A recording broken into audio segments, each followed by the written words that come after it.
Good afternoon, my name is Joshua and I'm going to assess the lungs and thorax. First is to identify the patient. Sir, may I know your name and your birthday? So, before we start, we must identify the patient. So next, explain the purpose. So the purpose of this Hello series ma'am, my name is is to Nia Torres and today lungs I and will be your thorax. student there. So before we To start know our if there's assessment, any can I ask for your name and your mga birthday? signs and symptoms, sir. Next is I'm going to perform hand hygiene. Okay. So now that I have identified the patient, I will be Next is to remove the cloths if needed and provide the patient gown and make sure the patient is sitting while the posterior thorax is accessible. So this First, examination is I'm important going because to this check will the help us skin, identify if there are muscles, abnormalities or bones, abnormalities symmetry, in and specific lung areas expansion. that could tolerate possible Sir, for the lung expansion, sir, can you please inhale, sir? to like individuals that could possible. Next, I'm going to measure the diameter I'm going to assess the anterior, posterior, and the lateral diameter of the thorax. At hygiene, I will be assessing the patient, also addressing if needed, and changing to the patient's lungs. So, Okay, sir. before we start, Next, I'm going to palpate. I'm going to use the back of my hand for the temperature and use the palm for tenderness, muscles, and muscles. So, in inspecting, we're gonna take note of the skin, the bones, the muscles of the Pare ito bang bay? spine, the shoulder blades, Di ba kita sir? and as well as Next, the I'm symmetry going of the to lung assess. expansion, I'm and going to then check the tactile accessory finitus while the patient says 99 using the ball of my hand. Sir, you gonna know, sir. You can answer that. Okay. So after inspecting, we're going to be assessing the anterior, posterior, and lateral So next is I'm going to put my thumb in a T9, T10, make sure the patient is standing, and note the movement of the thumb while the patient breathes. So after that, we're going to be palpating over the spine and the posterior thorax. So to palpate for the temperature, we will use the back of our hands. Then for the muscles, for the muscle development. Next is I'm going to check. I'm going to percuss.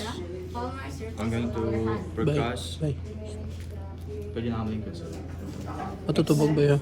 So after Next, that, I'm going to percuss using the zigzag pattern from the top to the from top to base of the lungs.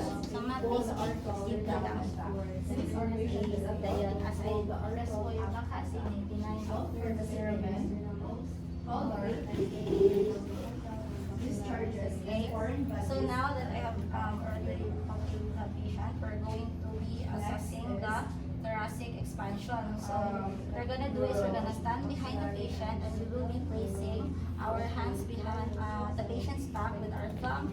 Next is I'm going to auscultate using the same method, the zigzag pattern from top to the bottom, top from the base of the lungs.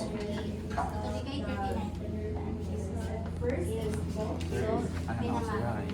Inhale, sira. Inhale.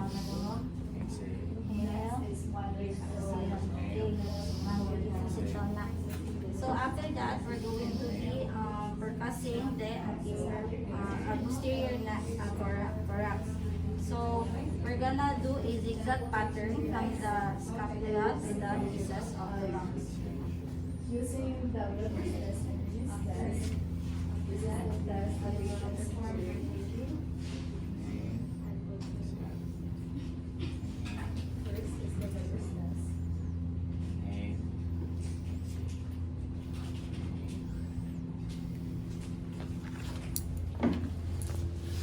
We're done.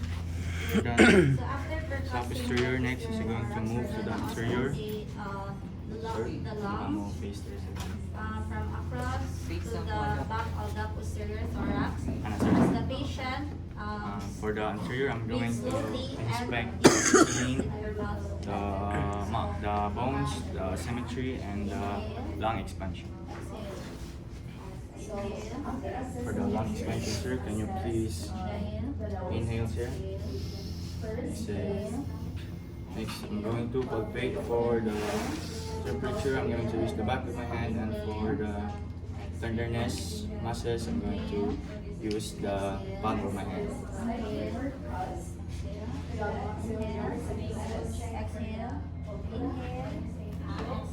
Next, I'm going to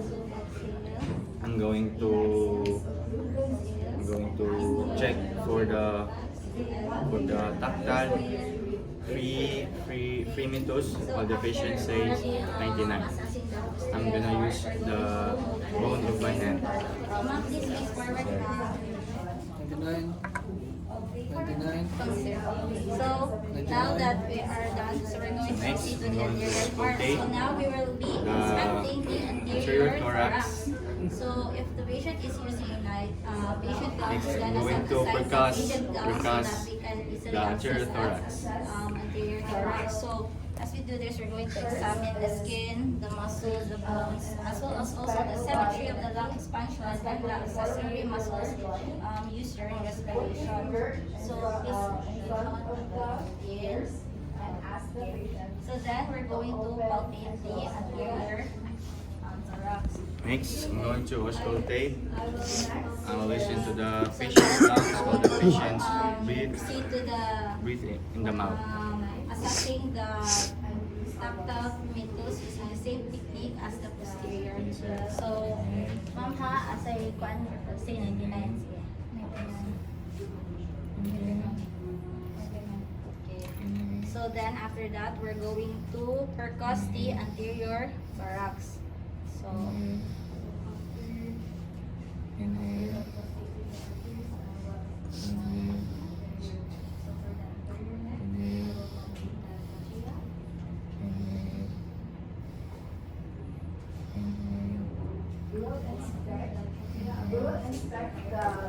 So next is assess the patient's dressing and perform hand hygiene and determine all the findings. the same